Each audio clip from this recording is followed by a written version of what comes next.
Now, it's early in the year when we're recording this, and I know that with January behind us, many of us, even with all of our dreams and plans, or maybe we didn't get around to dreaming and planning, we already feel behind, and we are tired. We can't even think about being enough because we're tired. We're tired emotionally, we're tired financially, we're tired relationally, and while we want to give more to our purpose and be more for our people and show up better for all of the plans that we believe God has in store for us, it feels like we just don't have it to give. We just don't have it to give. So, Chrystal, how can I operate in abundance when I don't even think that what I have is enough? Abundance doesn't begin with having enough. That's the first thing. You cannot judge your ability to experience abundance and overflow in your life by what you have in your hand. What you have in your hand is the seed. It's the beginning. It is access. It is a starting line. You don't determine whether or not you're going to win a race by what the blocks look like. You just put your feet in the blocks and you run. Abundance starts with beginning to see what you already have differently. So we don't look at the starting blocks and think the starting blocks are going to determine whether or not I can finish running this 100-yard dash. We understand that that is what we're starting with. It is a part of the formula. It is where we put our feet. But we are the ones who move the needle and run the race. So let's talk about this. Let's talk about what it means if you don't feel like you're not enough, but how you connect that with a reasonable thought for abundance. Remembering that you got to do this at home. You got to do this at home with me, myself, and I, with your people, because home is what you leave the house every day or start your work every day or connect with people every day. This is your starting point. Abundance, first of all, is not about accumulation. Abundance is about impact. So when we talked about home is a place of safety and security and warmth and connection. People, hospitality is a posture. It's not about a Pinterest board. It's not about your aesthetic. It's not about everything being beautiful or your home being like the person's down the street. It's about a legacy that you create when you pour into people, not things. And so abundance is always going to start with how you serve people. It's not about what you put in your pocket. So can abundance be money and what you put in your pocket? 100%. But if that's all you are focused on, you're going to miss how you get there. You're not going to run a race well if you're not paying attention to how you start. And home and people and the vision for how you connect and build community, that is a part of how you start. There is no legacy without people. There is no accumulation without people. If I don't serve people well, if I wasn't serving y'all well, you would not be here.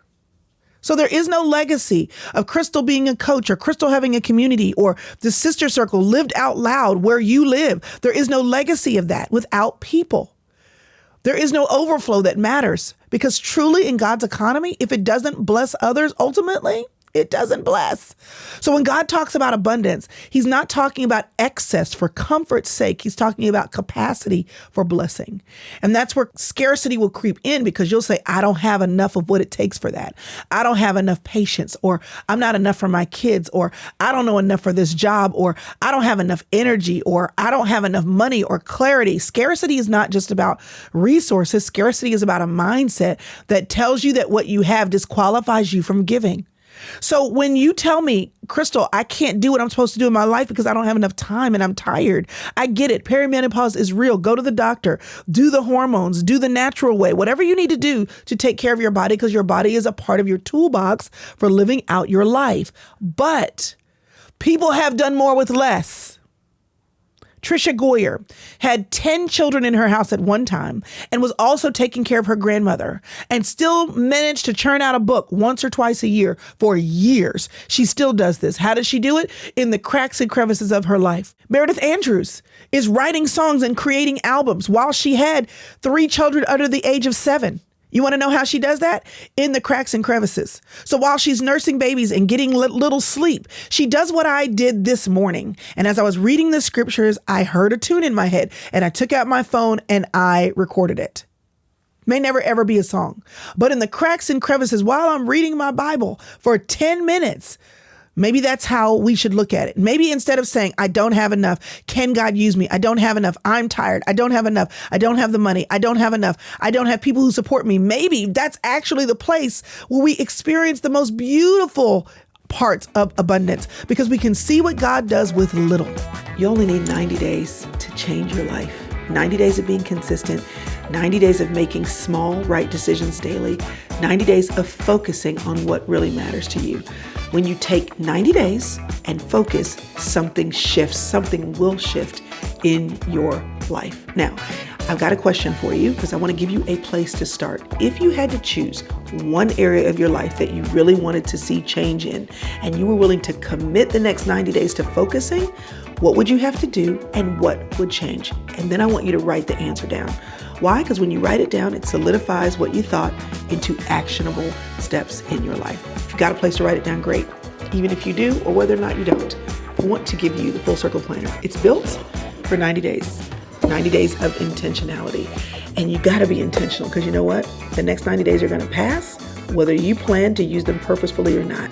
So take the next 90 days, get the Full Circle Planner, and live with intention. Change your life.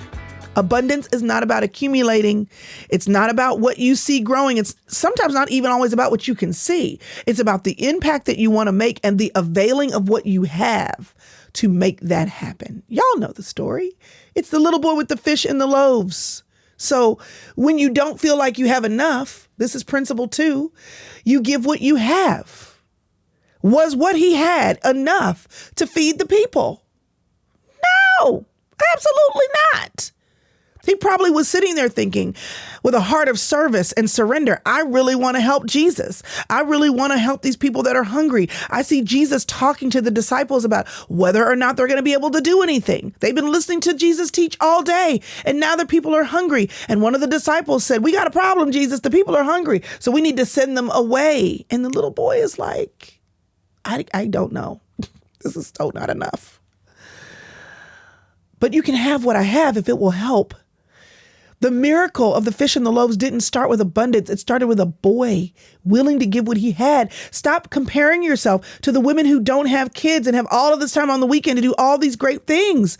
Let them be great in their own right. You use the time that you have. Stop comparing yourself to the woman who's 30 that hopefully has 40 years ahead of her to do what she wants to do with her life at 67 years of age. If God gives you another 5 or 10 years, offer what you have. Stop telling me that you can't do what you want to do because you don't have enough money. With the money you have, is there some of you who want to take a course because you want to learn a certain thing, and the course you want to take is $1,000 and you don't have that? You want to know how I learned everything that I learned before I started spending money on coaches and courses and all that kind of stuff? I was going to YouTube University. And was it sequential? No. Was it always profitable? No, because some people didn't know what they were talking about. Was it always actionable fully? No, because there were some things I didn't know. But did it teach me what I needed to learn in order to do what I needed to do? Yes, I had fish and loaves, and God has made it work for what I'm doing today. So whenever I tell myself I don't have enough, there are positions on the team that even though I'm not even advertising, we need. I would love to have somebody that follows me all day around to help me create content. That'd be amazing. Can I do that right now? No. So I can lament at what other people have, or I can do what I can with what I have. This boy's lunch wasn't enough for the crowd, but it was enough for Jesus. So God is not asking you to give what you don't have. He's asking you to surrender what you do. When you don't feel like you're the mom your kids need, show up with the time you have. When you start feeling unqualified at work, bring what you know today. When you don't feel spiritually strong, offer the prayer that you can pray right now. When you don't feel emotionally full or available, offer the presence. If you don't know what to say, don't say anything. Don't be perfect. Just come and sit down where you are. What feels insufficient in your hands becomes abundant in His. Enough for now is enough. This is principle 3. Priscilla and I were talking about our kids and how they don't want to work. They want to work, but they're picky about the jobs that they want to take. And we were talking about how their idea of a job is comfort and fulfillment, and it should be right.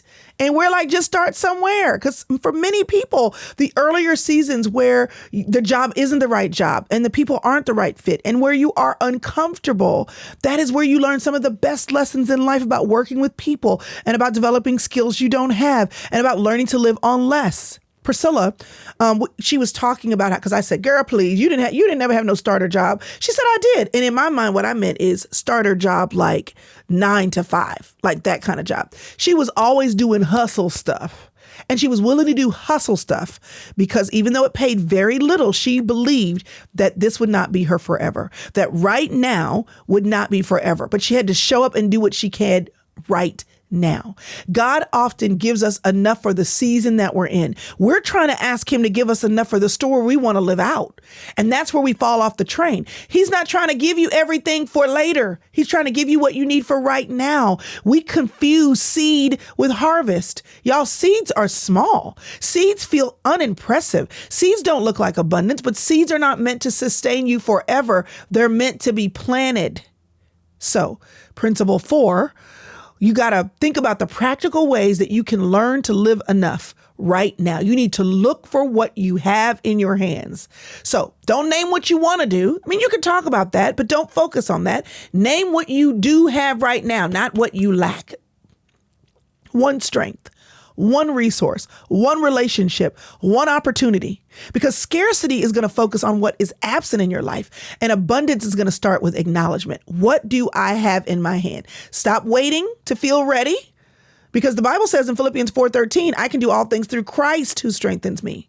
And that verse is not about, performance. It's not about perfection. It's about endurance and sticking with it because God is doing something in me.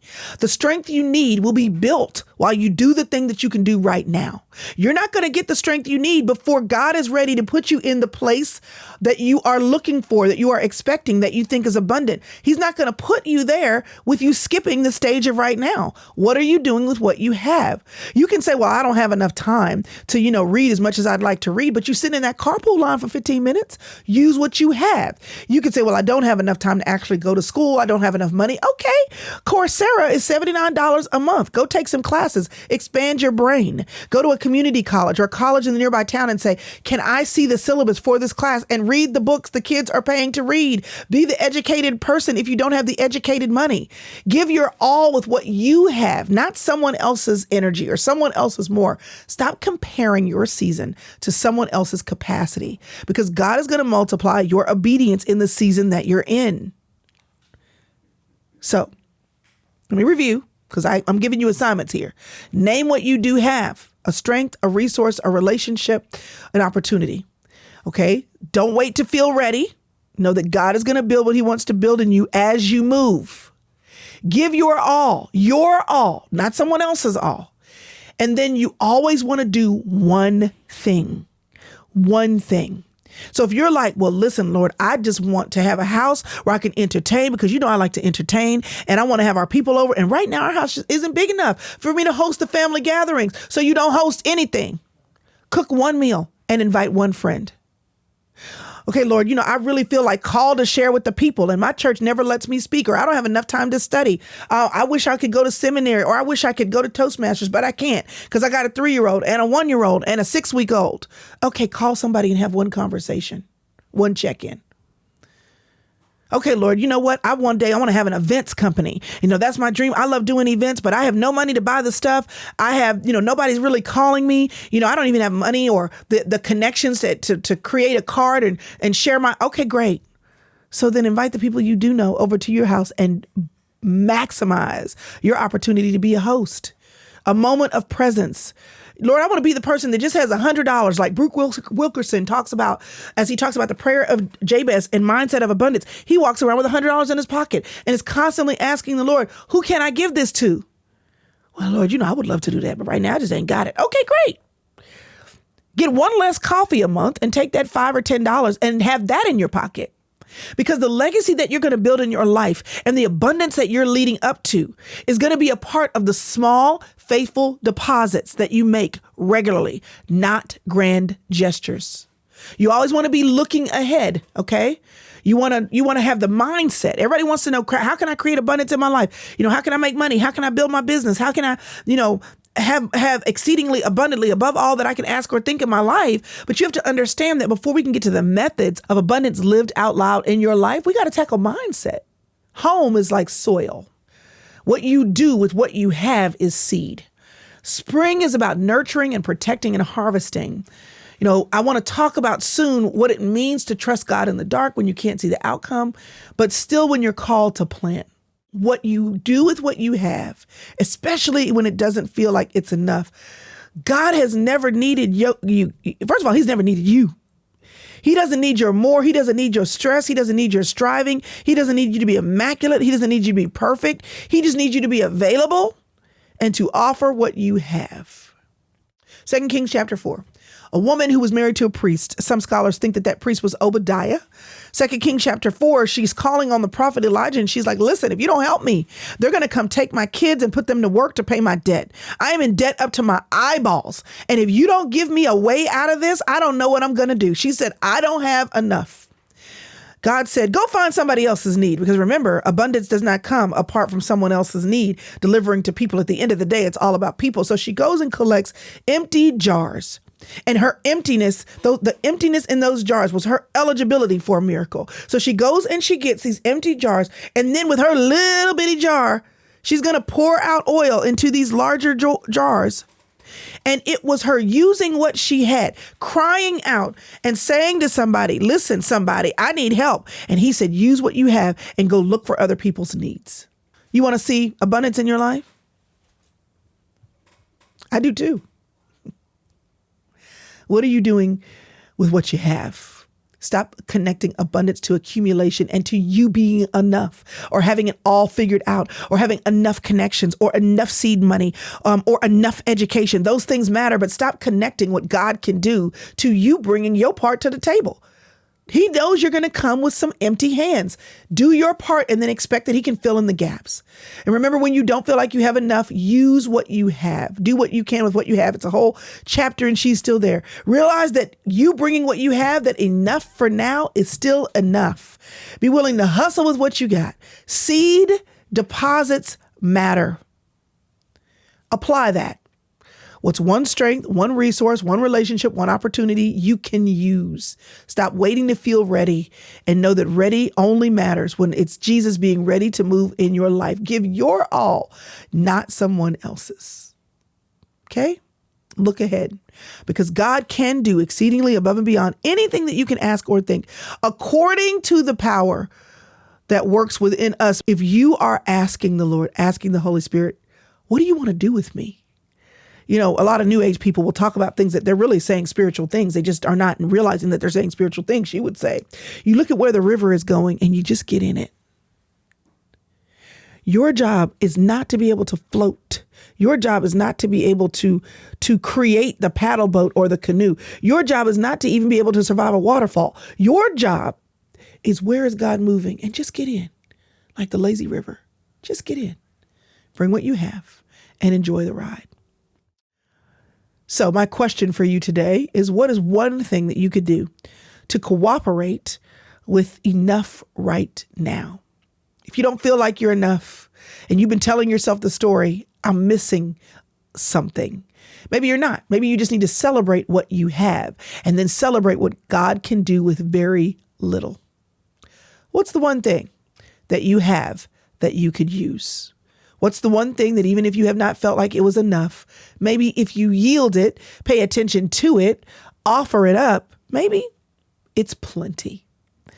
And what I hope is that you realize that when you keep offering up and you keep looking for how you can serve people and serve God's purposes, that God will keep showing you how he is actually more than enough for you and the life, the abundant life that he has planned. All right, y'all. I hope that's helpful. I hope it gets your mind thinking about what you can use, and I will see you next time.